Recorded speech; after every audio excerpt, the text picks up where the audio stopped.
सावन झूमे रे बदरी घेर गे, तोर माया मा मोरन फेर गे।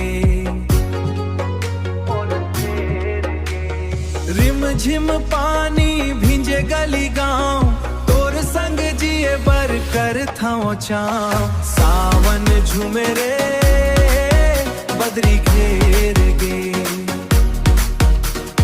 तोर माया मा मोरन फेर गे। रिम झिम बरखा गाथा गावत, तोर नाम मोर दिल मा बसावत। सावन झूमे रे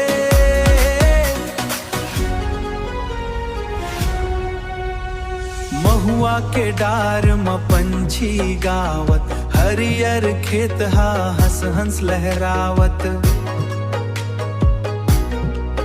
मोर अखिया तोला खोजत रही थे, बरखा के बुंदिया तोर सुरता कही थे। सावन झूमे रे बदरी घेर गे, तोर माया मा मोरन फेर गे। नदी किनारे बहते ठंडी बयार, तोर संग बिताना है मोर संसार।